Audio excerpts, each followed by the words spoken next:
अगर सियासत की बात करें गंगापुर सिटी में, एक बहुत सादगी भरा एक चेहरा है पंखीलाल मीणा। पंखीलाल मीणा वो शख्स हैं, वो शख्सियत है जिनके पास कोई लालच नहीं, कोई लोभ नहीं।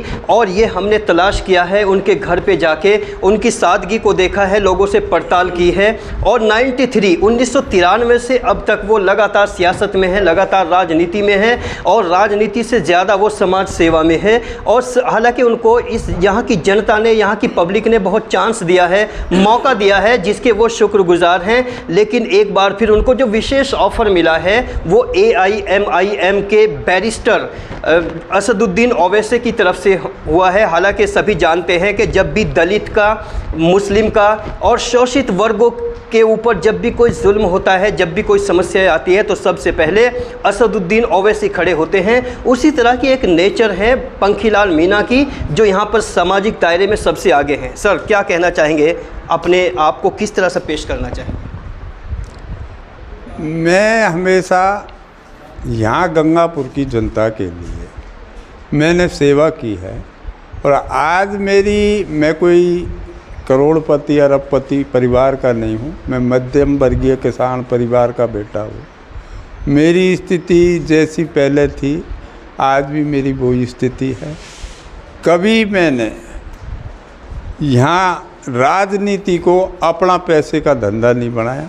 जिस दिन मेरे ऊपर कोई भाई ये आरोप लगा दे कि मैंने 1 रुपया किसी भाई के साथ में गया और मैंने 1 रुपया ले लिया उसका, उस दिन मैं या राजनीति को छोड़ के अपने घर चला जाऊँ। मेरे पे दीनहीन गरीब का दुख देखा नहीं जाता है।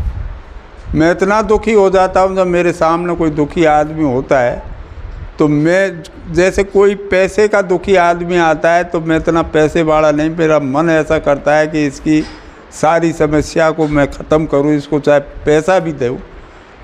पर इतना घर में इतना पैसा नहीं है, इसलिए मेरी भी मजबूरी है। पर मैंने जनता के लिए मैं ये आपसे और इस क्षेत्र की जनता से अपील करना चाहता हूँ कि आपके विकास के लिए, आपके क्षेत्र के विकास के लिए यदि मेरे शरीर का कोई हिस्सा भी आपके काम आएगा तो मैं अपने शरीर का हिस्सा देने से पीछे नहीं हटूँगा। और मैं आप सभी क्षेत्र की जनता के चरणों में निवेदन करना चाहता हूँ, यदि मेरे में गलत कोई बात आपको दिखी तो आप मेरा साथ मत देना।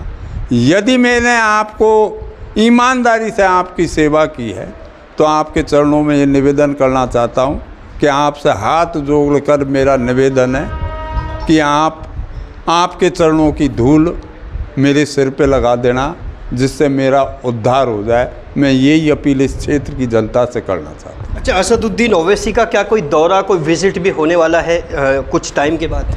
अभी रिकॉर्डेड मामला तो मैं कह नहीं सकता, पर अभी 9 तारीख को अभी हमारी बात हुई है पार्टी के पदाधिकारियों से। उन्होंने कहा कि 9 तारीख को हमारे यहाँ जो कार्यालय उद्घाटन है उसमें ओवैसी साहब आ सकते हैं और उनके कर कमलों से ही हम उस कार्य। खास तौर से मुस्लिम समुदाय से क्या स्पेशल अपील करना चाहेंगे? मुस्लिम समाज से भी मैं ये अपील करना चाहता हूँ कि ईमान के ऊपर मुसलमानों ने अपना प्राण भी त्यागने के लिए मुसलमान तैयार रहता है, पर कभी बेईमानी नहीं करता। तो मैं यही उस समाज से भी हाथ जोड़ करके उनके चरणों में भी ये निवेदन करना चाहता हूँ, यदि मेरी किसी भी चीज़ में आपको कमी दिखी तो वो भी मेरे को बताओगे तो मैं तो उसमें भी सुधार करूँगा। पर कभी मैंने उनको भी मेरे हिसाब से आज तक उनको कहीं भी इतना सा भी पीछा नहीं दिया। मैं मुस्लिम समाज से बार बार ये निवेदन करना चाहता हूँ, उनके चरणों में भी मैं सिर झुका कर निवेदन करना चाहता हूँ कि अब की बार मेरी भी नैया को पार लगा दो। इस भव से ये निवेदन मैं उनके चरणों में करना चाहता हूँ। और कहीं ना कहीं असदुद्दीन ओवैसी की अगर बात करें, एक सच्चाई, एक ऐसी शख्सियत है जो सच्चाई के लिए खड़ी है, चाहे वो दलित है, कोई भी शोषित वर्ग है। और उसी तरह से एक सच्चाई से लबरेज पंखी मीणा भी एक ऐसी शख्सियत है। लगता है कि दोनों का जो कॉम्बिनेशन है, दोनों का जो तालमेल है गंगापुर सिटी में, कहीं ना कहीं सियासी और सामाजिक तस्वीर को बदल के दिखाएगा।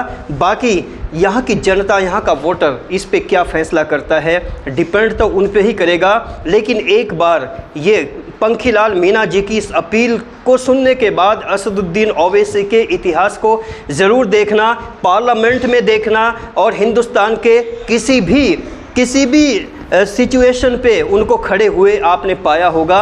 और दिगर जितने भी पॉलिटिशियन हैं, जितने भी लीडर हैं, वो कितने बोले हैं, ये भी आपको फैसला करना होगा। इसी फैसले के बाद आपको अपना वोट और सपोर्ट करना होगा। इसी अपील और इसी उम्मीद के साथ विदा लेते हैं। बने रहिए एन एक्सप्रेस न्यूज़ के साथ।